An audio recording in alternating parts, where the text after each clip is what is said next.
ಕೇಂದ್ರ ಉಕ್ಕು ಮತ್ತು ಬೃಹತ್ ಕೈಗಾರಿಕಾ ಸಚಿವ ಎಚ್.ಡಿ. ಕುಮಾರಸ್ವಾಮಿ ಅವರ ನೇತೃತ್ವದಲ್ಲಿ ಮಂಡ್ಯ ಜಿಲ್ಲಾ ಪಂಚಾಯಿತಿಯ ಕಾವೇರಿ ಸಭಾಂಗಣದಲ್ಲಿ ಪ್ರಥಮ ಬಾರಿಗೆ ಸೋಮವಾರ ದಿಶಾ ಸಭೆಯನ್ನು ನಡೆಸಲಾಯಿತು.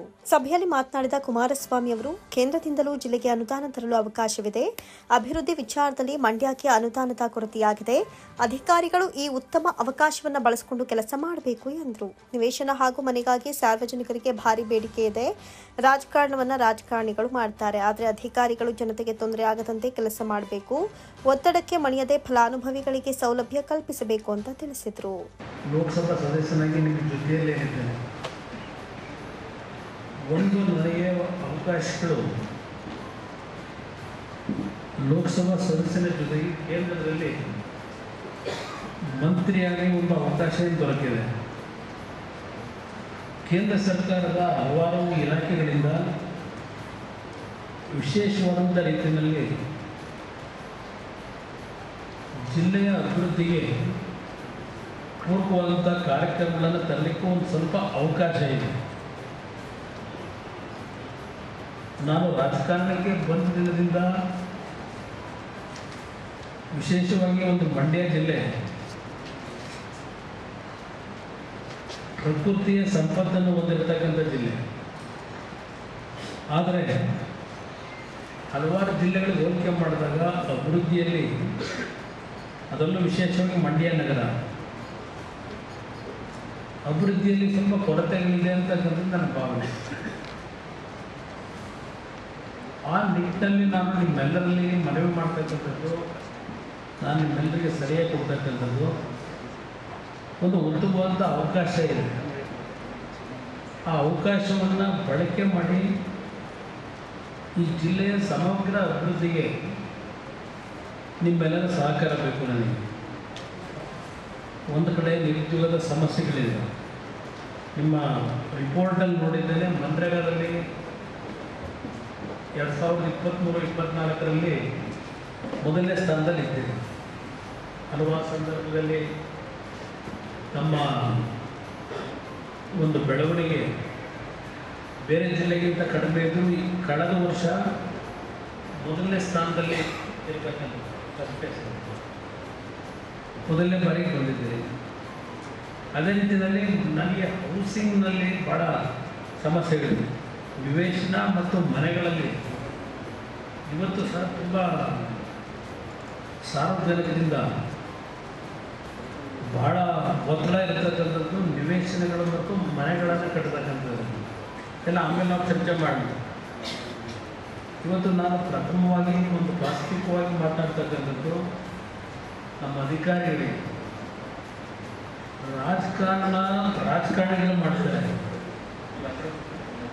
ರಾಜಕಾರಣಕ್ಕೆ ನೀವು ನಿಮ್ಮ ಜವಾಬ್ದಾರಿ ನಿರ್ವಹಿಸಬೇಕಾದ್ರೆ ಅದು ಜನಸಾಮಾನ್ಯರಿಗೆ ತೊಂದರೆ ಆಗಬಾರ್ದು.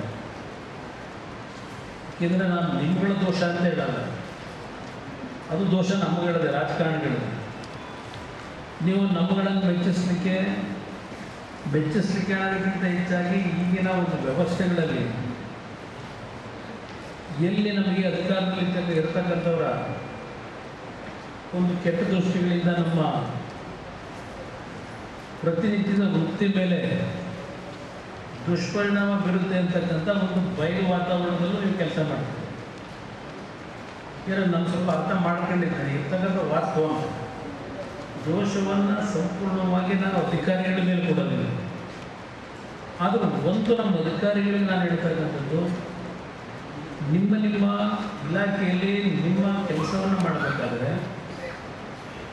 ನೀವು ರೆಪ್ರೆಸೆಂಟೇಷನ್ ಇರ್ತಕ್ಕಂಥದ್ದು, ನಿಮ್ಮ ವೃತ್ತಿ ಇರ್ತಕ್ಕಂಥದ್ದು ನಮ್ಮಂಥ ರಾಜಕಾರಣಿಗಳನ್ನ ಮೆಚ್ಚಿಸಲಿಕ್ಕೆ ಅಂತಕ್ಕಂಥದ್ದಕ್ಕೆ ಸೀಮಿತವಾಗಬೇಡಿ. ನಾನು ಪ್ರತಿಯೊಂದು ಸಂದರ್ಭದಲ್ಲಿ ಹೇಳ್ತಕ್ಕಂಥದ್ದು ಇದೇ ನಾನು ಹೇಳ್ಬೇಕಾದ್ರೆ. ಸಭೆಯಲ್ಲಿ ವಿವಿಧ ವಿಚಾರಗಳ ಬಗ್ಗೆ ಚರ್ಚೆಯನ್ನು ನಡೆಸಲಾಯಿತು. ಸಭೆಯಲ್ಲಿ ಶಾಸಕರಾದ ಗಡಿಗ ರವಿಕುಮಾರ್, ಮಂಜು ಅವರನ್ನು ಹೊರತುಪಡಿಸಿ ಬೇರೆ ಶಾಸಕರು ಭಾಗವಹಿಸಿರಲಿಲ್ಲ. ಸಭೆಗೂ ಮುನ್ನ ಕುಮಾರಸ್ವಾಮಿ ಅವರು ಸಾರ್ವಜನಿಕರಿಂದ ಅಹವಾಲುಗಳನ್ನು ಸ್ವೀಕರಿಸಿದರು.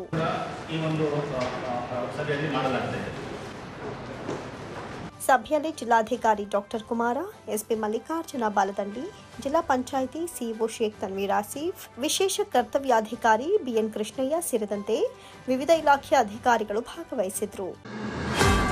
ಪರಪ್ಪನ ಅಗ್ರಹಾರ ಕಾರಾಗೃಹದಲ್ಲಿರುವಂತಹ ಖೈದಿಗಳಿಗೆ ಪಂಚತಾರ ವ್ಯವಸ್ಥೆ ಇದೆ ಅಂತ ಕೇಂದ್ರ ಉಕ್ಕು ಮತ್ತು ಬೃಹತ್ ಕೈಗಾರಿಕಾ ಸಚಿವ ಎಚ್.ಡಿ. ಕುಮಾರಸ್ವಾಮಿ ಟೀಕಿಸಿದರು. ಮಂಡ್ಯ ಜಿಲ್ಲಾ ಪಂಚಾಯಿತಿಯ ಕಾವೇರಿ ಸಭಾಂಗಣದಲ್ಲಿ ನಡೆದ ದಿಶಾ ಸಭೆಗೂ ಆರಂಭಕ್ಕೂ ಮುನ್ನ ಮಾಧ್ಯಮದವರೊಂದಿಗೆ ಮಾತನಾಡಿದ ಅವರು, ನಟ ದರ್ಶನ್ ಅವರಿಗೆ ಜೈಲಿನಲ್ಲಿ ಹೈಟೆಕ್ ವ್ಯವಸ್ಥೆಯನ್ನು ಮಾಡಲಾಗಿದೆ. ಜೈಲಿನ ವ್ಯವಸ್ಥೆ ಹೊಸದಾಗಿ ಈಗ ಆಗಿಲ್ಲ, ಇದು ಹಿಂದಿನಿಂದಲೂ ನಡೀತಾ ಇದೆ. ಈ ವಿಚಾರವಾಗಿ ಈ ಹಿಂದೆ ಡಿಜಿ ಮತ್ತು ಡಿಸಿಪಿ ನಡುವೆ ದೊಡ್ಡ ಗಲಾಟೆ ಆಗಿತ್ತು. ಆರೋಪಿಗಳಿಗೆ ಸಿಗುವ ಹೈಟೆಕ್ ಸೌಲಭ್ಯಗಳ ಬಗ್ಗೆ ತನಿಖೆ ನಡೀಬೇಕು ಅಂತ ಗಲಾಟೆ ಆಗಿತ್ತು. ಈಗ ದರ್ಶನ್ಗೆ ನೀಡಿರುವ ಹೈಟೆಕ್ ವ್ಯವಸ್ಥೆಯಿಂದಾಗಿ ಪ್ರಚಾರಕ್ಕೆ ಬಂದಿದೆ. ಸರ್ಕಾರ ಆರೋಪಿಗಳನ್ನ ಬೇರೆ ಕಡೆ ವರ್ಗಾಯಿಸಬೇಕು ಅಂತ ತೀರ್ಮಾನ ಮಾಡ್ತಾ ಇದೆಯಂತೆ. ಈ ಸರ್ಕಾರದ ಮೇಲೆ ಜನರಿಗೆ ನಂಬಿಕೆ ಬರೋದಕ್ಕೆ ಸಾಧ್ಯನೇ ಇಲ್ಲ ಎಂದರು. ಇವತ್ತು ಹೊಸದಾಗಿದೆಯಾ, ಹಿಂದಿಂದಲೂ ಇದು ನಡೀತಾನೆ ಇದೆ. ಹಿಂದೆ ಒಂದು ದೊಡ್ಡ ಇಶ್ಯೂನೇ ಆಗಲಿಲ್ವಾ? ಡಿಜಿ ಮತ್ತು ಒಬ್ಬರು SP ಯಾರೋ ಇಲ್ಲ, ನಿಮ್ಮ DCP ಅಡಿಷನಲ್ DG ಮಧ್ಯದಲ್ಲಿ ದೊಡ್ಡ ಗಲಾಟೆನೇ ಆಯಿತು, ತನಿಖೆ ಆಗಬೇಕು ಅಂತೇಳಿ. ಇದು ಮೊದಲಿಂದಲೂ ಪರಪ್ಪನ ಅಗ್ರಹಾರ ಏನಿದೆ, ಜೈಲಿನಲ್ಲಿ ಇರ್ತಕ್ಕಂಥ ಹಲವಾರು ಜನ ಖೈದಿಗಳಿಗೆ ಅವರಿಗೆ ಪಂಚತಾರ ವ್ಯವಸ್ಥೆಗಳು ಅಲ್ಲಿ ಇರ್ತಕ್ಕಂಥದ್ದು ಹಲವಾರು ವರ್ಷಗಳಿಂದ ಚರ್ಚೆ ನಡೀತಾನೆ ಇದೆ. ದುಡ್ಡು ಮತ್ತೆ ಅದು ಈಗ ಹೊಸದಾಗಿ ಇದೇನೋ ಒಂದು ನೆನ್ನೆ ಮೊನ್ನೆ ಹಿನ್ನೆಲೆಯಲ್ಲಿ ಅದು ದೊಡ್ಡ ಪ್ರಚಾರಕ್ಕೆ ಬಂದಿದೆ.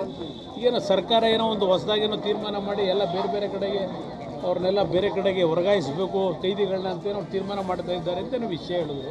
ರಾಜ್ಯದಲ್ಲಿ ಆಡಳಿತ ನಡೀತಾ ಇಲ್ಲ, ಭ್ರಷ್ಟಾಚಾರದ ಬಗ್ಗೆ ಬೀದಿ ಬೀದಿಯಲ್ಲಿ ಜನರು ಮಾತನಾಡ್ತಿದ್ದಾರೆ. ಸರ್ಕಾರದಲ್ಲಿ ಮಂತ್ರಿಗಳಿಗೆ ಕೆಲಸವಿಲ್ಲ. ಸಿಎಂಗೆ ಅವರ ಹಗರಣದ ಬಗ್ಗೆ ಮಾತನಾಡೋದಕ್ಕೆ ಸಮಯ ಸಾಕಾಗ್ತಾ ಇಲ್ಲ. ರಾಜ್ಯದಲ್ಲಿ ಸರ್ಕಾರ ಸತ್ತು ಹೋಗಿದೆ ಅಂತ ವ್ಯಂಗ್ಯವಾಡಿದ್ರು. ಈ ಸರ್ಕಾರದ ಮೇಲೆ ನಂಬಿಕೆಯಲ್ಲಿ ಬರೋಕ್ಕೆ ಸರ್ಕಾರ ಇದೆಯಾ? ರಾಜ್ಯದಲ್ಲಿ ಸರ್ಕಾರ ಇದೆಯಾ? ರಾಜ್ಯದಲ್ಲಿ ಆಡಳಿತ ಅಂತಕ್ಕಂಥ ಒಂದು ನಡವಳಿಕೆನೇ ಇಲ್ಲ. ಸರ್ಕಾರ ಇದೆ ಅಂತಕ್ಕಂಥ ಭಾವನೆಗಳೇ ಇಲ್ಲ. ಇವತ್ತು ಇರ್ತಕ್ಕಂಥದ್ದು ಬರೀ ಭ್ರಷ್ಟಾಚಾರದ ಬಗ್ಗೆ ಬೀದಿ ಬೀದಿಲಿ ಚರ್ಚೆ ಮಾಡ್ಕೊಂಡು ಬೈಕೊಂಡು ಓಡಾಡೋದೇ ಕೆಲಸ ಆಗಿದೆ. ಸರ್ಕಾರದಲ್ಲಿ ಮಂತ್ರಿಗಳಿಗೆ ಕೆಲಸಗಳಿಲ್ಲ, ಮುಖ್ಯಮಂತ್ರಿಗೆ ಸಮಯ ಇಲ್ಲ.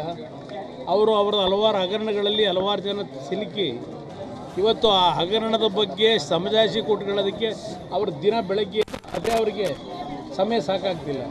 ಇನ್ನು ಆಡಳಿತದ ವ್ಯವಸ್ಥೆಯಲ್ಲಿ ಬರೋಕ್ಕೆ ಸಾಧ್ಯ ಇಲ್ಲ. ನೋಡ್ತಾ ಇಲ್ವಾ, ಇಲ್ಲಿ ಕಬ್ಬನ್ನು ಬೆಳೆದಿರ್ತಕ್ಕಂಥ ರೈತರು 14 ತಿಂಗಳು 15 ತಿಂಗಳಾಗಿದೆ. ಕಟಾವು ಮಾಡಿದ ಈ ವರ್ಷ, ಹೋದ ವರ್ಷ ಒಂಥರ ರೈತರು ಅನುಭವಿಸಿದ್ದಾರೆ ನೋವು. ಈ ವರ್ಷವೂ ಕಬ್ಬು ಕಟಾವು ಮಾಡಿ ಕಾರ್ಖಾನೆಗೆ ಸಾಗಿಸ್ಲಿಕ್ಕಾಗದೇ ಇರತಕ್ಕಂಥದ್ದು. ಇನ್ನು ರೈತರು ಬೆಳೀಲಿಕ್ಕೆ ಒಳ್ಳೆ ಸಂಪತ್ತು ಭರಿಸುವಂಥ ಮಳೆ ಆಯಿತು, ಡ್ಯಾಮ್ಗಳೆಲ್ಲ ತುಂಬಿದೆ. ತಮಿಳುನಾಡಿನ ರೈತರು ಹೇಳ್ತಾರೆ ಅಲ್ಲೊಂದು ಡ್ಯಾಮ್ ಕಟ್ಟಿ ಅಂತ. ನೀರೇನು ಹೋಗಿದೆ ತಿಂಗಳಿನಲ್ಲಿ 140-150 TMC ನೀರು ಹೋಗಿದೆ ಅಂತ ಮಂತ್ರಿಗಳೇ ಹೇಳ್ತಾರೆ. ಇಲ್ಲಿ ನಮ್ಮ ರೈತರು ಭತ್ತ ನಾಟಿ ಮಾಡಲಿಕ್ಕೆ ಕೊನೆ ಹಂತದಲ್ಲಿ ನೀರೇ ಬಿಟ್ಟಿಲ್ಲ ಅಂತಕ್ಕಂಥ ಇಲ್ಲಿ ಆ ರೈತರ ಪ್ರತಿಭಟನೆ. ಈ ಸರ್ಕಾರ ಇದೆ ಅಂತ ಕರೀತೀರಾ ಇದನ್ನು? ಇದು ಈ ಸರ್ಕಾರ ಯಾವತ್ತೂ ಸತ್ತೋಗಿದೆ ಕರ್ನಾಟಕದಲ್ಲಿ. ಇನ್ನು ಕೊಲೆಯಾಗಿರುವ ರೇಣುಕಾಸ್ವಾಮಿ ಕುಟುಂಬಸ್ಥರು ಅವರ ನೋವು ಹೇಳಿಕೊಳ್ತಿದ್ದಾರೆ. ಗೃಹ ಸಚಿವರಾದಂತಹ ಡಾಕ್ಟರ್ ಜಿ. ಪರಮೇಶ್ವರ್ ಅವರು ಪ್ರತಿದಿನ ಒಂದೊಂದು ಕತೆ ಹೇಳ್ತಾರೆ. ಪಾರದರ್ಶಕವಾದ ಸರ್ಕಾರ ಮಾಡ್ತಾ ಇದ್ದೀನಿ, ನಮ್ಮದು ಹೈಟೆಕ್ ಸರ್ಕಾರ ಅಂತಾರೆ. ಪರಪ್ಪನ ಅಗ್ರಹಾರದಲ್ಲಿ ಕೊಲೆ ಆರೋಪಿಗಳಿಗೆ ಕೊಡ್ತಾ ಇರೋದು ಹೈಟೆಕ್ ಸೌಲಭ್ಯ. ಅವ್ರು ಮಾಡಿರುವ ತಪ್ಪುಗಳನ್ನು ಮುಚ್ಚಿಕೊಳ್ಳೋದಕ್ಕೆ ಡೈವರ್ಟ್ ಮಾಡ್ತಾ ಇದ್ದಾರೆ.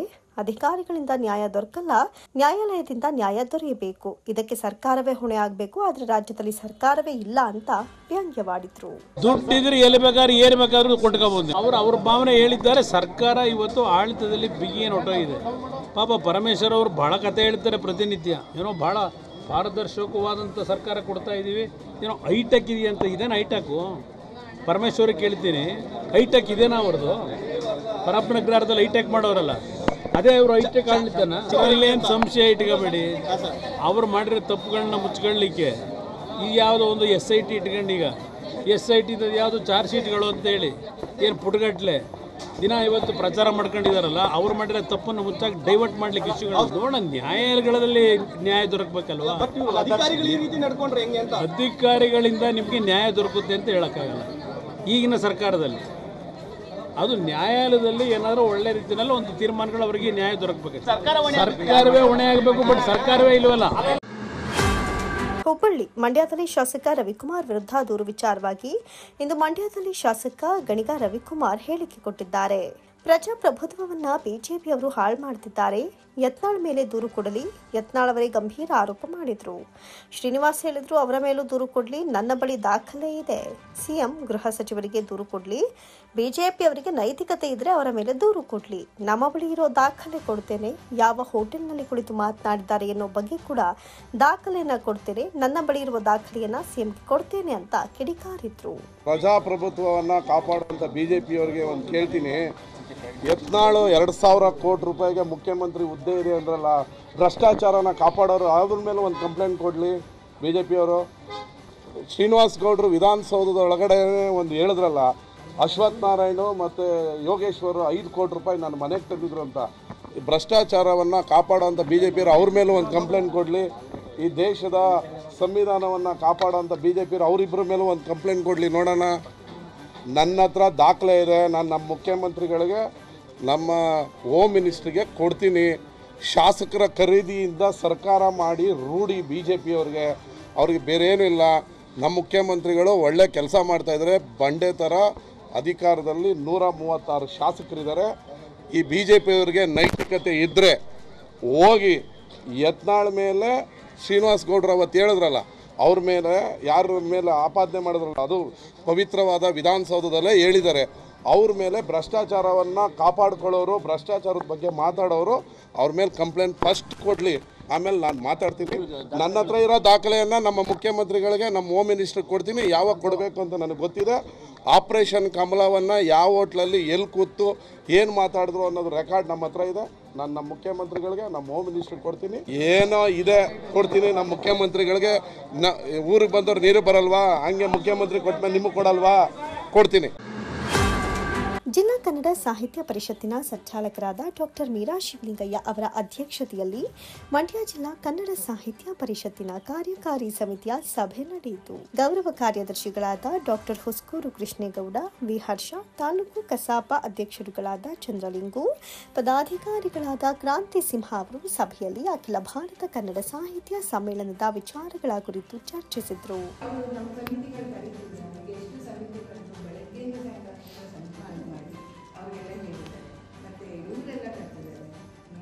ಎಲ್ಲ ಅಧಿಕಾರಿಗಳು ಕೂಡ ಬಂದು ಎಲ್ಲ ನಿಂತ್ಕೊಂಡು ಎಲ್ಲ ಥರ ವ್ಯವಸ್ಥೆಗಳನ್ನು ಮಾಡೋದಕ್ಕೆ ಪ್ರಾರಂಭ ಮಾಡ್ತಿದ್ದಾರೆ.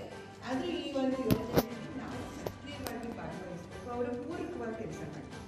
ನಾವು ನಮ್ಮದೇ ಆದ ರೆಕಾರ್ಡ್ ಆಗಿದೆಯೋ ಬಿಟ್ಟಿದೆಯೋ ನನಗಂತೂ ಸಂಪೂರ್ಣವಾಗಿ ಗೊತ್ತಿದೆ ಯಾರ್ಯಾರು ಏನೇನು ಮಾಡ್ತಾರೆ. ಒಂದು ಮೇಡಮ್ ಅವರು 1 ತಿಂಗಳಾಗಿದೆ ನಾಮಕರಣ ಗೊತ್ತು ಸಂಚಾಲಕರಾಗಿ. ಅಷ್ಟೊಂದು ಕೂಡ 1 ತಿಂಗಳ ಮೇಲೆ 2-3 ದಿವಸ ಮೇಡಮ್ ಇಲ್ಲ, ಒಂದು 2-3 ದಿವಸ ಮುಂಚಿತವಾಗಿ ಬಂದಿತ್ತು ಆಗಿದೆ.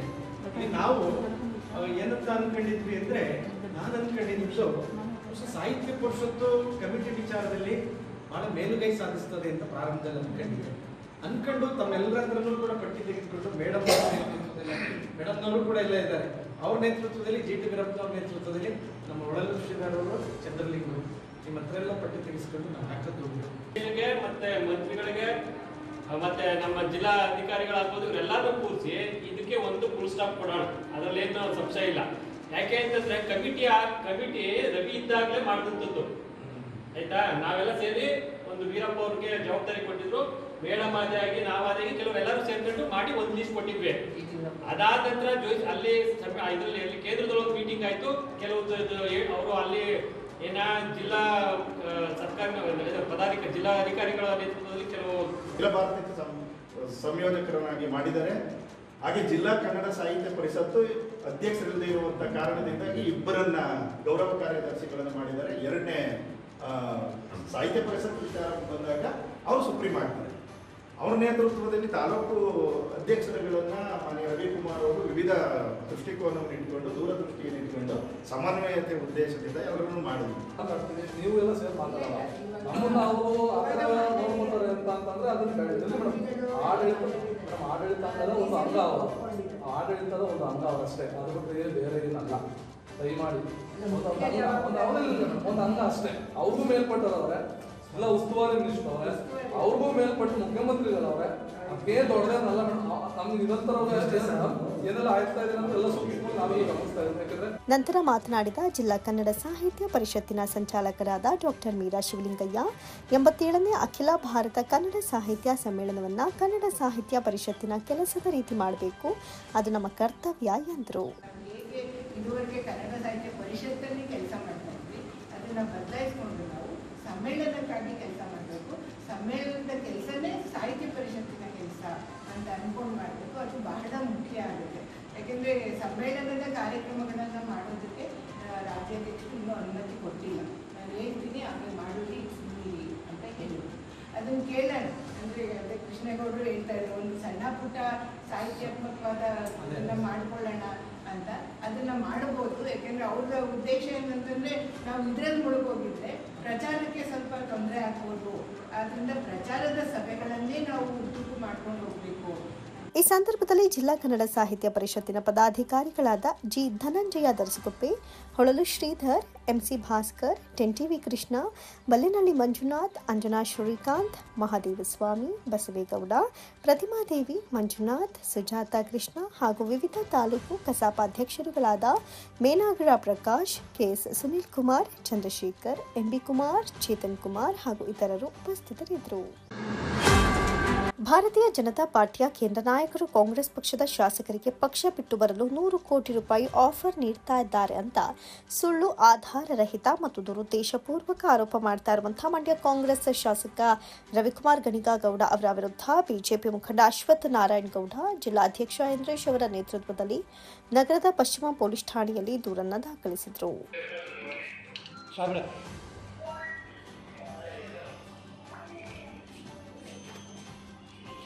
ಬಿಜೆಪಿ ಮುಖಂಡ ಅಶ್ವಥ್ ನಾರಾಯಣಗೌಡ ಮಾತನಾಡಿ, ಮಂಡ್ಯ ವಿಧಾನಸಭಾ ಕ್ಷೇತ್ರದ ಶಾಸಕರಾದ ಗಣಿಗ ರವಿಕುಮಾರ್ ಅವರು ಮಾಧ್ಯಮಗಳನ್ನು ಉದ್ದೇಶಿಸಿ ಒಂದು ಹೇಳಿಕೆಯನ್ನು ನೀಡಿದ್ದು, ಸದರಿ ಈ ಹೇಳಿಕೆಯಲ್ಲಿ ಬಿಜೆಪಿ ಕೇಂದ್ರ ನಾಯಕರುಗಳಾದಂಥ ಬಿಎಲ್ ಸಂತೋಷ್, ಕೇಂದ್ರ ಸಚಿವರಾದ ಪ್ರಹ್ಲಾದ್ ಜೋಶಿ, ಶೋಭಾ ಕರಂದ್ಲಾಜೆ ಹಾಗೂ ಕೇಂದ್ರ ಸಚಿವರಾದ ಎಚ್.ಡಿ. ಕುಮಾರಸ್ವಾಮಿ ಹಾಗೂ ಮುಂತಾದ ನಾಯಕರುಗಳು ನಮ್ಮ ಕಾಂಗ್ರೆಸ್ ಸರ್ಕಾರವನ್ನು ಪತನಗೊಳಿಸಲು ಆಪರೇಷನ್ ಕಮಲ ಮಾಡುವುದಕ್ಕೆ ಪ್ರಯತ್ನ ಪಡುತ್ತಿದ್ದಾರೆ. ಅದಕ್ಕಾಗಿ ಬ್ರೋಕರ್ಗಳು ನಮ್ಮ ಶಾಸಕರಿಗೆ ಕರೆ ಮಾಡಿ 100 ಕೋಟಿ ರೆಡಿ ಇದೆ ಬನ್ನಿ ಅಂತ ಹೇಳುತ್ತಿದ್ದಾರೆ ಅಂತ ಆಧಾರರಹಿತ ಹೇಳಿಕೆಗಳನ್ನು ನೀಡಿದ್ದಾರೆ.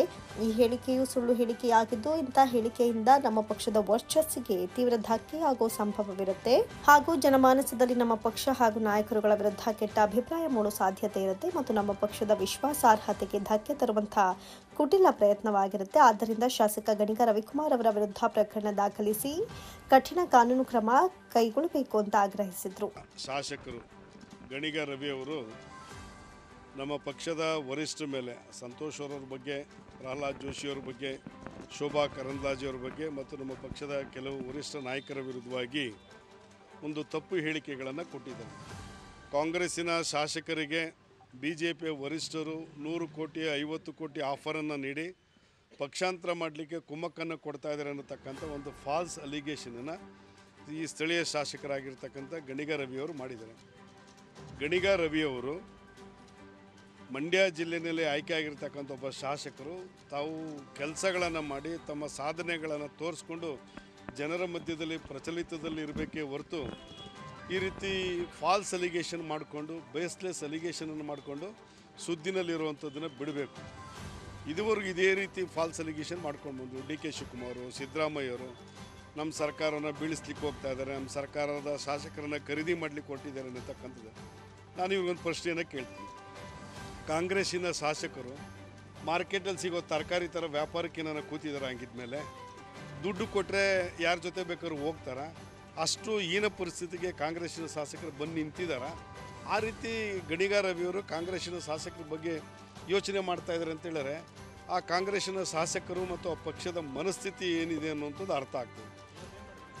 ಇವತ್ತು ನಾವು ಅವ್ರ ವಿರುದ್ಧವಾಗಿ ಒಂದು ದೂರನ್ನು ದಾಖಲಿಸ್ತೀವಿ. ಇವತ್ತು ರಾಜ್ಯದ ಬೇರೆ ಬೇರೆ ಜಾಗಗಳನ್ನು ಸಹ ದೂರನ್ನು ಕೊಟ್ಟಿದ್ದೀವಿ. ಮಂಡ್ಯ ಜಿಲ್ಲೆಯಲ್ಲಿ ಇವತ್ತು ದೂರನ್ನು ಕೊಟ್ಟು ಫಾಲ್ಸ್ ಅಲಿಗೇಷನ್ಸ್ ಮೇಲೆ ಅವ್ರ ಮೇಲೆ ಒಂದು ಕಂಪ್ಲೇಂಟನ್ನು ಕೊಟ್ಟಿದ್ದೀವಿ. ಅವ್ರ ಮೇಲೆ FIR ಅನ್ನು ಹಾಕಬೇಕು, ಕೇಸನ್ನು ಹಾಕಬೇಕು ಅನ್ನತಕ್ಕಂಥದ್ದು ಭಾರತೀಯ ಜನತಾ ಪಾರ್ಟಿ ಒತ್ತಾಯ ಇದೆ.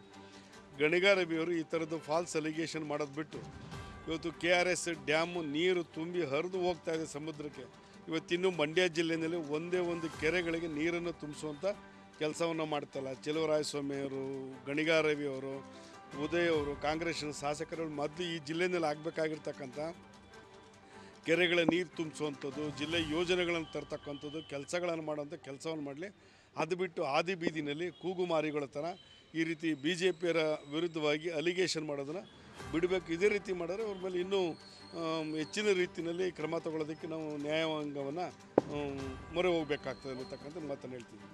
ಈ ಸಂದರ್ಭದಲ್ಲಿ ಜಿಲ್ಲಾಧ್ಯಕ್ಷ ಇಂದ್ರೇಶ್, ಜಿಲ್ಲಾ ವಕ್ತಾರ ಸಿಟಿ ಮಂಜುನಾಥ್, ಮುಖಂಡರಾದ ವಿವೇಕ್, ಪಾನ ಸುರೇಶ್ ಸೇರಿದಂತೆ ಇನ್ನಿತರರು ಹಾಜರಿದ್ದರು.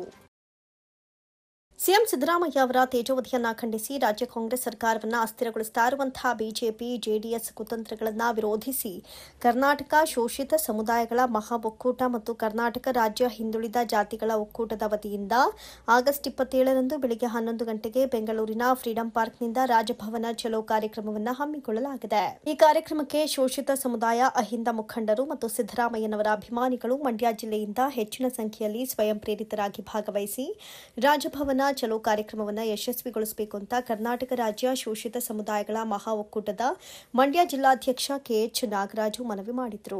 ನಗರದ ಕುರುಬರ ಸಂಘದ ಕಚೇರಿಯಲ್ಲಿ ರಾಜಭವನ ಚಲೋ ಬಗ್ಗೆ ಕರೆದಿದ್ದ ಪೂರ್ವಭಾವಿ ಸಭೆಯಲ್ಲಿ ಅವರು ಮಾತನಾಡಿದರು. ಕೇಂದ್ರ ಸರ್ಕಾರ ರಾಜಭವನವನ್ನು ದುರ್ಬಳಕೆ ಮಾಡಿ ರಾಜ್ಯ ಸರ್ಕಾರವನ್ನು ಅಸ್ಥಿರಗೊಳಿಸುವಂತಹ ಕೆಲಸವನ್ನು ಈ ತಕ್ಷಣವೇ ನಿಲ್ಲಿಸಬೇಕು.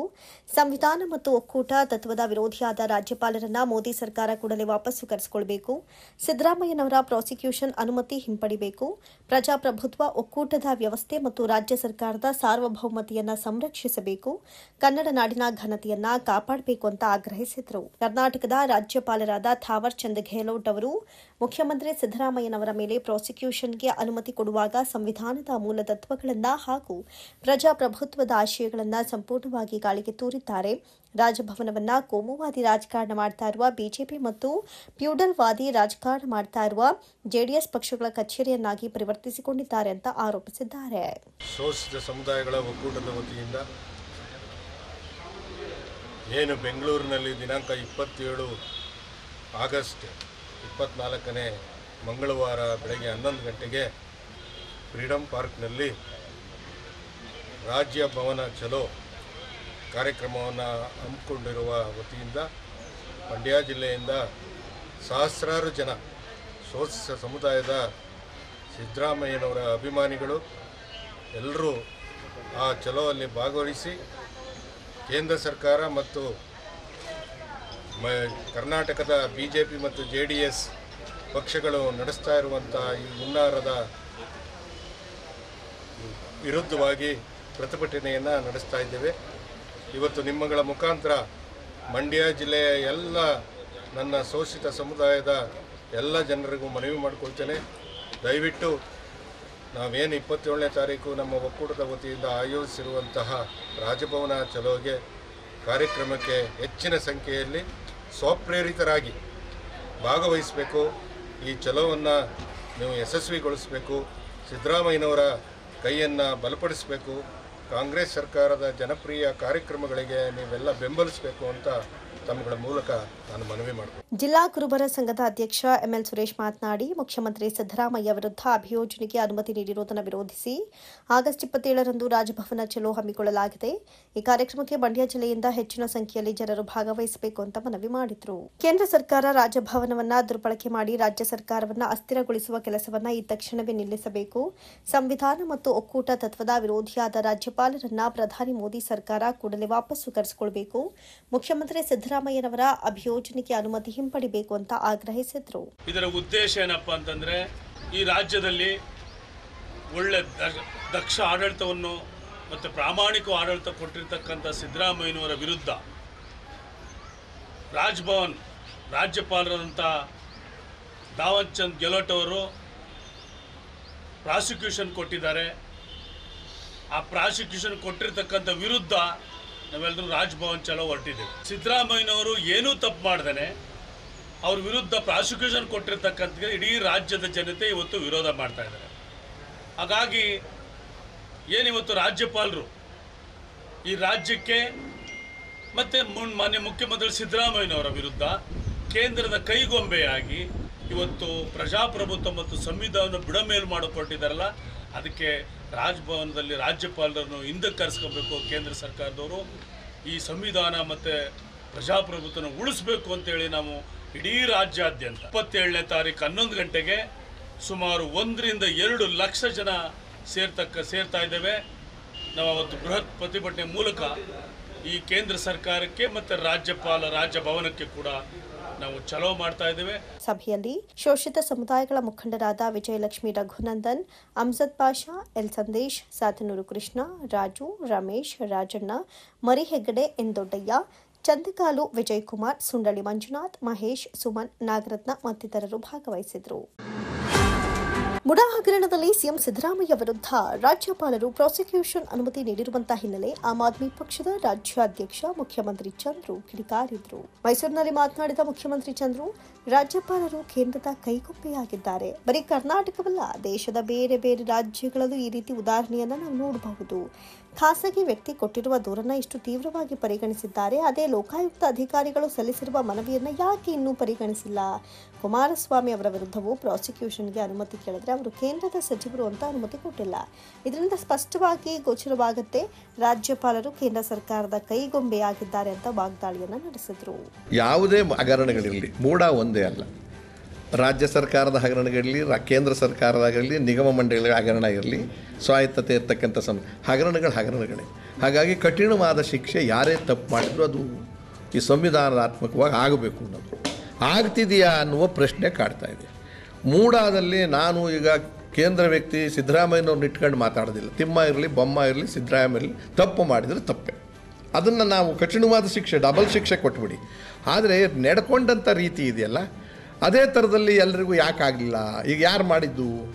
ಇದು ಗವರ್ನರ್ ಮಾಡಿದ್ರು ಸ್ಯಾಂಕ್ಷನ್ಗೆ. ಒಬ್ಬರು ಖಾಸಗಿ ವ್ಯಕ್ತಿಗಳು ಏನೋ ಒಂದು ಕಂಪ್ಲೇಂಟ್ ಕೊಟ್ಟರು. ಅದರಲ್ಲಿ ಉರುಳು ಇರ್ಬೋದು, ಉರುಳು ಇಲ್ಲದೆ ಇರ್ಬೋದು. ನಾನು ಇಲ್ಲ ಅಂತ ನಾನು ಯಾರ ಮೇಲೂ ಡಿಪೆಂಡ್ ಮಾಡಿ. ಅದೇ ಗವರ್ನರ್ ಅದನ್ನು ಮಾಡೋವಾಗ 10 ಅವ್ನು ಬಂದಾಗ ಕೂತಾಗಿಂದಲೂ ಸ್ಯಾಂಕ್ಷನಿಗೆ ಕೊಟ್ಟಂಥ ವ್ಯಕ್ತಿಗಳಿಗೆ ಯಾಕೆ ಕೊಡಲಿಲ್ಲ? ಅದು ಏನು ಲೋಕಾಯುಕ್ತವರೇ ಅವರಿಗೆ ಕೊಟ್ಟಿದ್ದಾರೆ. ನಾವು ಎನ್ಕ್ವೈರಿ ಮಾಡಿದ್ದೀವಿ, ತಪ್ಪಿತಸ್ಥರು ಅಂತ ಗೊತ್ತಾಗಿದೆ. ಆ ದೃಷ್ಟಿಯಿಂದ ಕುಮಾರಸ್ವಾಮಿ ಅವರಿರ್ಬೋದು, ನಿರಾನಿ ಅವರು ಇರ್ಬೋದು, ಶಶಿಕಲಾ ಜೊಲ್ಲೆ ಇರ್ಬೋದು, ಜನಾರ್ದನ್ ರೆಡ್ಡಿ ಇರ್ಬೋದು, ಇನ್ನೂ ಈ ಥರ ಬೇಕಾದಷ್ಟು ಕೇಸ್ಗಳು ಅಂತೇಳಿ ಅವನ್ನ ಯಾಕೆ ಮುಚ್ಚಿಟ್ರಿ ಅಂದ್ರೆ ಅರ್ಥ ರಾಜಕೀಯ ಸಂದರ್ಭಕ್ಕೆ ಅನುಕೂಲವಾಗಿ ನಿಮ್ಮ ಫೈಲ್ಗಳನ್ನು ಗವರ್ನರ್ ಕೈಲಿ ಮಾಡಿಸ್ತಕ್ಕಂಥ ಗುಲಾಮಗಿರಿಯಲ್ಲಿ ಗವರ್ನರ್ ಇಟ್ಟರ. ಇದು ಒಂದೇ ಇದು ಉದಾಹರಣೆ ಹೇಳ್ತಿಲ್ಲ ನಾನು, ಇವ್ರು ಮಾಡಿದ್ರು ಅಂತ ಹೇಳ್ತೀವಿ, ಇವ್ರ ಕೈಲಿ ಈಗ ಮಾಡಿಸಿದ್ದಾರೆ. ಅಂದರೆ ಯಾಕೆ ಅಂತಂದರೆ ಪ್ರಬಲವಾಗಿ ಇವತ್ತು ದಕ್ಷಿಣ ಭಾರತದಲ್ಲಿ ಶಕ್ತಿ ಇರ್ತಕ್ಕಂಥ ಕಾಂಗ್ರೆಸ್ಸಿನ ಪಕ್ಷ ಅಧಿಕಾರ ಮಾಡ್ತಾರೆ, ಅದನ್ನು ಹತ್ತಿಕ್ಕಬೇಕು. ಡೆಲ್ಲಿನಲ್ಲಿ ನಮ್ಮ ಸರ್ಕಾರ ಹತ್ತಿಕ್ಕಿದ್ರು. ಡೆಲ್ಲಿನಲ್ಲಿ ಅಧಿಕಾರಕ್ಕೆ ಬಂದ ತಕ್ಷಣ ಯಾಕೆ ಆ್ಯಕ್ಟ್ ತರಲಿಲ್ಲ? ಯಾವುದನ್ನು ಕೇಂದ್ರಾಡಳಿತ ಪ್ರದೇಶ ಇದು ಅನ್ನೋ ಅರ್ಥದಲ್ಲಿ ರಾಜ್ಯ ಸರ್ಕಾರವನ್ನು ಹತ್ತಿಕ್ಕಿದ್ರಲ್ಲ. ರಾತ್ರಿ ಆ್ಯಕ್ಟ್ ತಂದರು. ಒಬ್ಬ ಜವಾನನನ್ನು ಟ್ರಾನ್ಸ್ಫರ್ ಮಾಡಬೇಕಾದ್ರೂ ಕೂಡ ಗವರ್ನರ್ ಬೇಕು, ಮುಖ್ಯಮಂತ್ರಿಗಳಿಗಿಲ್ಲ ಅಂತ ತಂದರು. ಅದು ಯಾಕೆ ಹತ್ತಿಕ್ಕಿದ್ದು? ಯಾವುದನ್ನು ಕೇಜ್ರಿವಾಲ್ ಅವರ ಪಕ್ಷವನ್ನು ಮುಗಿಸ್ಬೇಕು ಅಂತ. ಅದನ್ನೇ ಎಲ್ಲಿಗೆ ತಂದ್ರ? ತಮಿಳ್ನಾಡಿಗೆ ತಂದ್ರ, ಸ್ಟಾಲಿನ್ಗೆ. ಏನಂತ ತಂದ್ರ ಗವರ್ನರ್ಗೆ? ಯಾವುದೇ ಫೈಲು ನಾವು ಹೇಳ್ದೆ ನೀನು ಅಪ್ರೂವ್ ಮಾಡಬೇಡ ಬಿಲ್ಗಳನ್ನ ಅಂತ ಪೆಂಡಿಂಗ್ ಇಡಿಸಿದ್ರ. ಕೇರಳದಲ್ಲಿ ಏನು ಮಾಡಿದ್ರ? ಪೆಂಡಿಂಗ್ ಇಡಿಸಿದ್ರ. ಜಾರ್ಖಂಡದಲ್ಲಿ ಏನು ಮಾಡಿದ್ರ? ಪೆಂಡಿಂಗ್ ಇಡಿಸಿದ್ರ. ಪಂಜಾಬ್ನಲ್ಲಿ ನಮಗೇನು ತೊಂದರೆ ಕೊಟ್ರ? ಆಮ್ ಆದ್ಮಿ ಪಾರ್ಟಿ. ಇಲ್ಲಿ 10 ವರ್ಷದಿಂದಲೂ ಇರ್ತಕ್ಕಂಥ ಹಗರಣಗಳು 12-13 ಹಗರಣಗಳಿಗೆ ಸ್ಯಾಂಕ್ಷನಿಗೆ ಕೊಟ್ಟಿದ್ದಾರೆ. ಅದು ಯಾರು ಕೊಟ್ಟಿರೋದು? ಖಾಸಗಿ ವ್ಯಕ್ತಿಗಳಲ್ಲ, ನಮ್ಮ ಇವ್ರು ಕೊಟ್ಟಿರೋದು ಲೋಕಾಯುಕ್ತದವರು ತೀರ್ಮಾನ ಮಾಡಿಕೊಟ್ರು. ಅದನ್ನು ಫೈಲ್ ಯಾಕೆ ತಗೊಂಡು ಕೊಡಲಿಲ್ಲ? ಆಯಿತು, ಇವಾಗಲಾದರೂ ಕೊಡಿ ಅದನ್ನು. ಓಕೆ, ಸಿದ್ದರಾಮಯ್ಯನ ಅರೆಸ್ಟ್ ಮಾಡ್ತೀರಾ, ಜೈಲಿಗೆ ಹಾಕ್ತೀರಾ, ಹಾಕಿ, ಏನು ಬೇಕಾದ್ರು ಮಕ್ಕಳು ತಪ್ಪಾಗಿದ್ದರೆ ಅವನು ತಂದುಬಿಡಿ. ಈಗ ನಿಮ್ಮಲ್ಲಿ ಮಂತ್ರಿ ಆಗಿದ್ದಾರೆ ಅನ್ನೋ ಕಾರಣಕ್ಕೋಸ್ಕರ ಕುಮಾರಸ್ವಾಮಿ ಅವ್ರನ್ನ ಕೊಡದೆ ಸುಮ್ಮನೆ ಇದ್ದೀರಾ ಹಂಗಾದ್ರೆ? ಇದಕ್ಕೂ ಮುನ್ನ ಆಮ್ ಆದ್ಮಿ ಪಕ್ಷದ ಕಾರ್ಯಕರ್ತರ ಸಭೆ ನಡೆಸಿದ ರಾಜ್ಯಾಧ್ಯಕ್ಷ ಮುಖ್ಯಮಂತ್ರಿ ಚಂದ್ರು, ಮುಂಬರುವ ಸ್ಥಳೀಯ ಸಂಸ್ಥೆ ಚುನಾವಣೆಗೆ ಸಕಲ ಸಿದ್ಧತೆಯನ್ನು ಮಾಡಿಕೊಳ್ಳಲಾಗಿದೆ. ಇಷ್ಟು ದಿನಗಳಾದರೂ ಸ್ಥಳೀಯ ಸಂಸ್ಥೆ ಚುನಾವಣೆಗಳು ಆಗದೇ ಇರುವುದು ಸಂವಿಧಾನ ಬಾಹಿರ. ಸಾರ್ವಜನಿಕ ಹಿತಾಸಕ್ತಿಯಿಂದ ಸ್ಥಳೀಯ ಸಂಸ್ಥೆ ಚುನಾವಣೆ ಮಾಡಬೇಕು. ಸ್ಥಳೀಯ ಸಂಸ್ಥೆ ಚುನಾವಣೆ ಯಾವ ಸಂದರ್ಭದಲ್ಲಾದರೂ ಬರಬಹುದು. ಹೀಗಾಗಿ ಕಾರ್ಯಕರ್ತರನ್ನ ಸಂಘಟನೆ ಮಾಡುವ ಮೂಲಕ ಚುನಾವಣೆ ಎದುರಿಸಲು ಸಿದ್ಧರಾಗಿದ್ದೇವೆ ಎಂದರು. ಮೈಸೂರು ಸುಮಾರು ನಮಗೆ ಚುನಾವಣೆ, ಮಹಾನಗರ ಪಾಲಿಕೆ ಚುನಾವಣೆ ಹತ್ತಿರದಲ್ಲೇ ಇದೆ. ಬಹುತೇಕ ಆಗುತ್ತೆ ಅಂತ ನಂಬಿಕೆ ಇದೆ. ಆಗಲಿ ಅಂತಲೂ ಕೂಡ ಬೇಡ್ಕೋತೀವಿ. ಇನ್ನು ಯಾವುದೇ ಕಾರಣಕ್ಕೂ ಸರ್ಕಾರವನ್ನು ಮನವಿ ಮಾಡ್ಕೋತೀವಿ. ಆಮ್ ಆದ್ಮಿ ಯಾವುದೇ ಚುನಾವಣೆಯನ್ನು ಸಾರ್ವಜನಿಕರ ಹಿತದೃಷ್ಟಿಯಿಂದ ನಿಲ್ಲಿಸಬೇಡಿ. ಏನಕ್ಕೆ ತಕರಾರಿದ್ರು ಅದನ್ನು ಮಾಡಿ, ರಿಸರ್ವೇಷನ್ ಇದ್ರೆ ಮಾಡಿ, ಅದಕ್ಕೋಸ್ಕರ ಮುಂದೂಡ್ತಕ್ಕಂಥದ್ದು ಅವರ ಹಕ್ಕನ್ನು ಯಾಕೆ ನೀವು ಕಳ್ಕೊತೀರ, ಅದನ್ನು ಮಾಡಿ ಅಂತ ಹೇಳೋದಕ್ಕೆ ನಿಮ್ಮ ಮುದ್ದೆ ಹೊಂದಿದೆ. ಇಲ್ಲಿ ಇವಾಗ ನಮಗೆ ತಿಳಿದ ಮಟ್ಟಿಗೆ 9 ತಾಲೂಕುಗಳಿದ್ದಾವೆ ಈ ಮೈಸೂರು ಜಿಲ್ಲೆಯಲ್ಲಿ. ಹೇಳಲ್ಲ 9 ನನಗೆ. ತಾಲೂಕ್ ಪಂಚಾಯತಿನಲ್ಲಿ 160 ಮೆಂಬರ್ಸ್ದು ಅವಕಾಶ ಇದೆ. ಜಿಲ್ಲಾ ಪಂಚಾಯತಿಗೆ 46 ಜನದ ಅವಕಾಶ ಇದೆ. ಸಿಟಿ CMCಗೆ ನಮಗೆ 65 ಜನದ್ದಿದೆ. ಹತ್ತಿರಗೇನಾದರೂ ಪುನರ್ವಿಂಗಡಣೆ ಮಾಡ್ತಾರೋ ಇಲ್ವೋ ನನಗೂ ಗೊತ್ತಿಲ್ಲ. ಆಮೇಲೆ ಭಾಳ ಇತ್ತೀಚಿನ ದಿನಗಳಲ್ಲಿ ಮೈಸೂರು ಭಾಳ ಕೇಂದ್ರೀಕೃತವಾದ ಜಾಗವೂ ಆಗಿದೆ. ಮುಖ್ಯಮಂತ್ರಿಗಳು ಇರೋದರಿಂದ ಮತ್ತು ನಾನಾ ಥರದ ಆ್ಯಕ್ಟಿವಿಟೀಸು ಸುದ್ದಿ ಆಗಿರೋದರಿಂದ ಅದು ಜಾಸ್ತಿ ಆಗಿದೆ. ಆ ದೃಷ್ಟಿಯಿಂದ ಇಲ್ಲಿಂದಲೇ ಪ್ರಾರಂಭ ಮಾಡೋಣ ಅಂತ ನಮ್ಮ ಪೃಥ್ವಿ ರೆಡ್ಡಿ ಅವರು ಹೇಳಿದ್ರು. ಅದಕ್ಕೆ ಬಂದಿದ್ದೀನಿ. ಅಂಬಾವಿಲಾಸ ಅರಮನೆಯಲ್ಲಿ ಬೀಡು ಬಿಟ್ಟಿರುವ ಅಭಿಮನ್ಯು ತಂಡದ ಮೊದಲನೇ ತಂಡದ ಆನೆಗಳಿಗೆ ತಾಲೀಮು ನಡೆಯಿತು.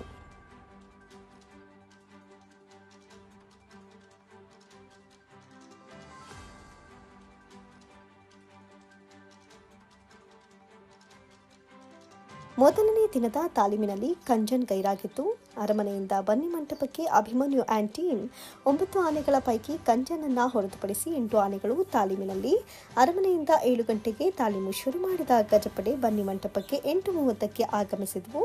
ಕಂಜನ್ ಆನೆಗೆ ನಿನ್ನೆ ಕಾಲು ನೋವಾಗಿರುವಂತಹ ಹಿನ್ನೆಲೆಯಲ್ಲಿ ಅರಮನೆಯಲ್ಲಿ ವಿಶ್ರಾಂತಿಯನ್ನು ಪಡೆದುಕೊಳ್ತಾ ಇದೆ.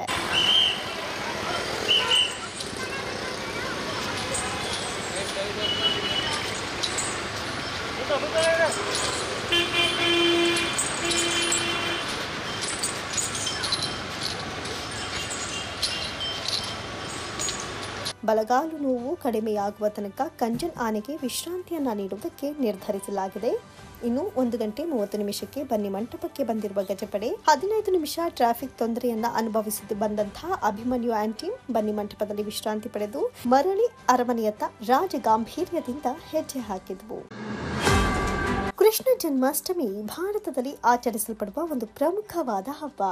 ಕೃಷ್ಣ ಹುಟ್ಟಿದ ದಿನವನ್ನ ಕೃಷ್ಣ ಜನ್ಮಾಷ್ಟಮಿ ಅಥವಾ ಗೋಕುಲಾಷ್ಟಮಿ ಅಂತ ವೈಭವದಿಂದ ಆಚರಿಸಲಾಗುತ್ತೆ. ಶ್ರೀಕೃಷ್ಣನ ಜನ್ಮದಿನವನ್ನ ಚಾಂದ್ರಮಾನ ರೀತಿಯಲ್ಲಿ ಶ್ರಾವಣ ಕೃಷ್ಣ ಅಷ್ಟಮಿಯಂದು, ಸೌರಮಾನ ರೀತಿಯಲ್ಲಿ ಸಿಂಹ ಮಾಸದ ರೋಹಿಣಿ ನಕ್ಷತ್ರದ ದಿನ ಆಚರಿಸಲಾಗುತ್ತೆ. ಹಾಗೆಯೇ ಇವತ್ತು ಎಲ್ಲಾ ಕೃಷ್ಣನ ಭಕ್ತರು ಶ್ರದ್ಧಾ ಭಕ್ತಿಯಿಂದ ಪೂಜೆಯನ್ನ ಮತ್ತು ಈ ದಿನವನ್ನ ಆಚರಿಸುತ್ತಿದ್ದಾರೆ. ಅಖಿಲ ಕರ್ನಾಟಕ ಯಾದವ ಗೊಲ್ಲ ಬಳಗದ ವತಿಯಿಂದ ಶ್ರೀಕೃಷ್ಣ ಜನ್ಮಾಷ್ಟಮಿ ಅಂಗವಾಗಿ ಮೈಸೂರಿನ ಬಸವೇಶ್ವರ ರಸ್ತೆಯಲ್ಲಿ ಯುವ ಮುಖಂಡ ಯೋಗೇಶ್ ಯಾದವ್ ಅವರ ನೇತೃತ್ವದಲ್ಲಿ ಶ್ರೀಕೃಷ್ಣನ ಚಿತ್ರಕ್ಕೆ ಹೂ ಹಾಕಿ ಭಕ್ತಿಯಿಂದ ಭಕ್ತಾದಿಗಳಿಗೆ ರವೆ ಉಂಡೆ, ಚಕ್ಕುಲಿ ನೀಡಿ ಆಚರಿಸಲಾಯಿತು.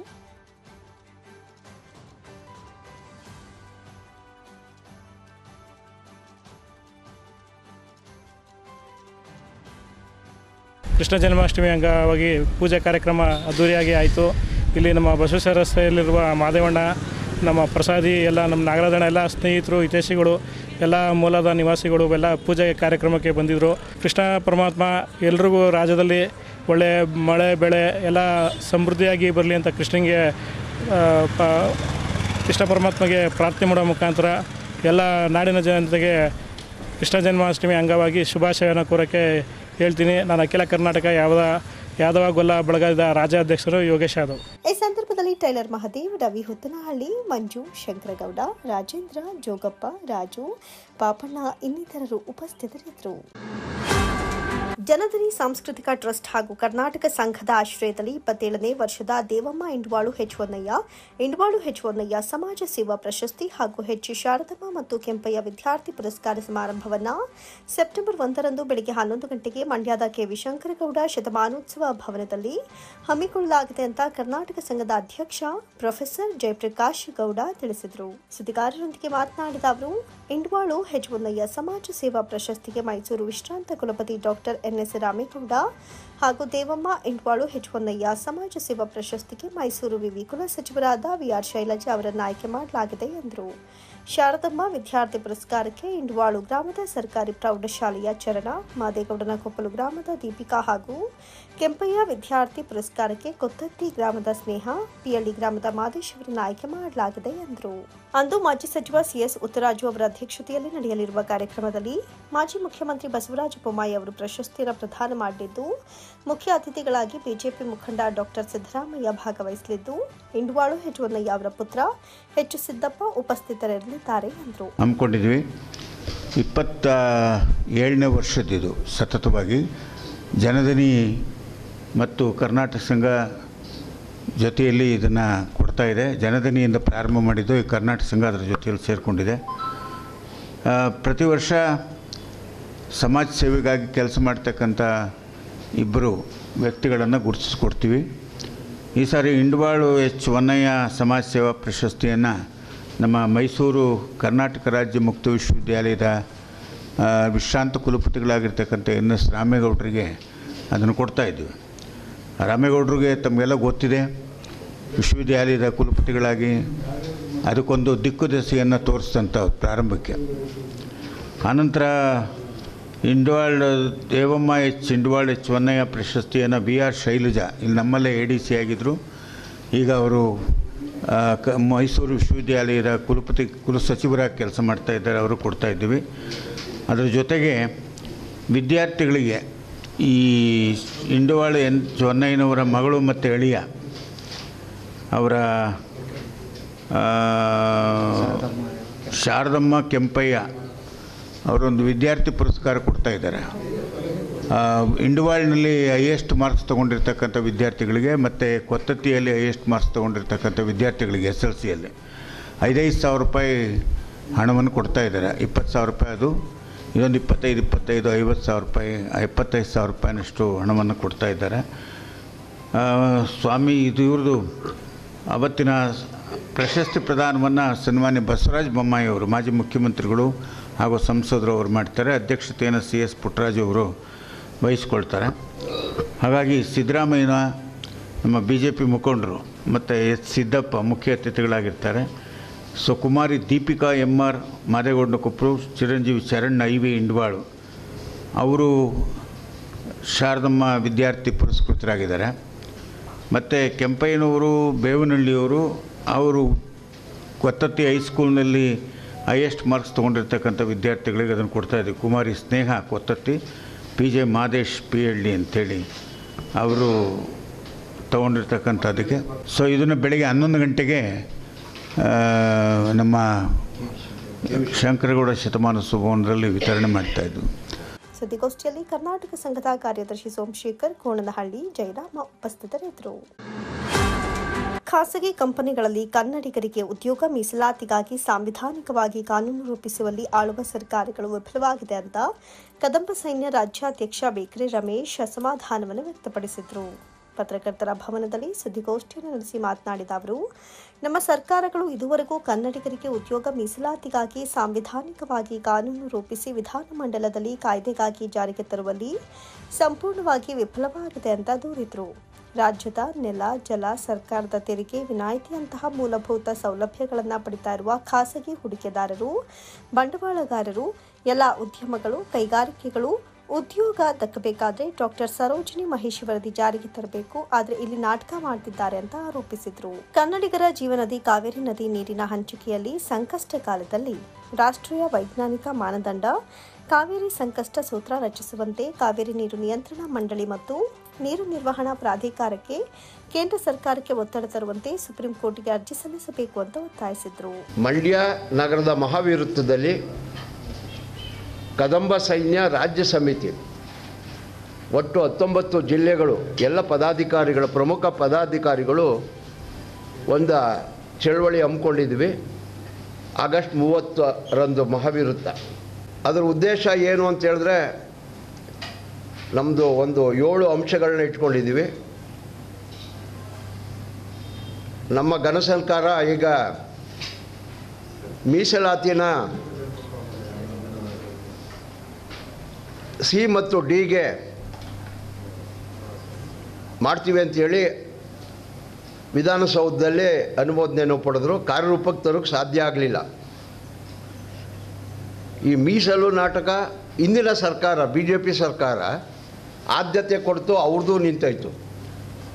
ಕುಮಾರಸ್ವಾಮಿ ಸರ್ಕಾರನೂ ಆದ್ಯತೆ ಎಲ್ಲರೂ ಅಷ್ಟೇ, ಯಾರೂ ಕಾರ್ಯರೂಪಕ್ಕೆ ನಮಗೆ ಆದ್ಯತೆ ಮೀಸಲಾತಿ ಬೇಡವೇ ಬೇಡ. ಡಾಕ್ಟರ್ ಸರೋಜಿನಿ ಮಹಿಷಿ ಪರಿಷ್ಕೃತ ವರದಿ 2017ರಲ್ಲಿ ಅದು ಮಾನ್ಯ ಈಗಿನ ಮುಖ್ಯಮಂತ್ರಿಗಳಿಗೆ ಅವತ್ತಿನ ಅಭಿವೃದ್ಧಿ ಪ್ರಾಧಿಕಾರದ ಸಿದ್ದರಾಮಯ್ಯನವರು ಅದನ್ನು ಕೊಟ್ಟರು, ಅವಕಾಶ ಕೊಟ್ಟರು, ತೊಗೊಂಡೋಗಿ ಕೊಟ್ಟಿದ್ದಾರೆ. ಅದಕ್ಕೆ ಗೋರು ಚನ್ನಬಸಪ್ಪ ಅನೇಕ ಗಣ್ಯರು ಸೇರಿದ್ದಾರೆ. ಭಾಳ ಜವಾಬ್ದಾರಿಯುತವಾದಂಥ ಸಾಹಿತಿಗಳು, ಹೋರಾಟಗಾರರು ಆ ಸಮಿತಿಯಲ್ಲಿದ್ದಾರೆ. ಒಟ್ಟು 7 ಜನ. ಭಾಳ ಮೌಲ್ಯಯುತವಾದ, ಅದು ಕೊಟ್ಟರೆ ಕನ್ನಡಿಗರ ನಿಜವಾಗ್ಲೂ ಉದ್ಯೋಗ ಸಿಗುತ್ತೆ. ಒಂದು ವೇಳೆ ವಲಸಿಗರು ಒಂದು ವೇಳೆ ಈ ಉದ್ಯಮಿಗಳು ದಯಮಾಡಿ ನೀವು ಕನ್ನಡಿಗರಿಗೆ ನೀವು ಉದ್ಯೋಗ ಕೊಡದಿರ ದಯವಿಟ್ಟು ನೀವು ಕರ್ನಾಟಕ ಬಿಟ್ಟು ಹೋಗಿ ಅಂತೇಳಿ ಕದಂಬ ಸೇನೆ ಮತ್ತು ತೀವ್ರವಾಗಿ ಆಗ್ರಹಪಡಿಸದೆ ಬಂಧುಗಳೇ. ಸುದ್ದಿಗೋಷ್ಠಿಯಲ್ಲಿ ಉಮರಳ್ಳಿ ನಾಗೇಶ್, ಆರಾಧ್ಯ, ಶಿವಕುಮಾರ್, ಸಲ್ಮಾನ್ ಉಪಸ್ಥಿತರಿದ್ದರು.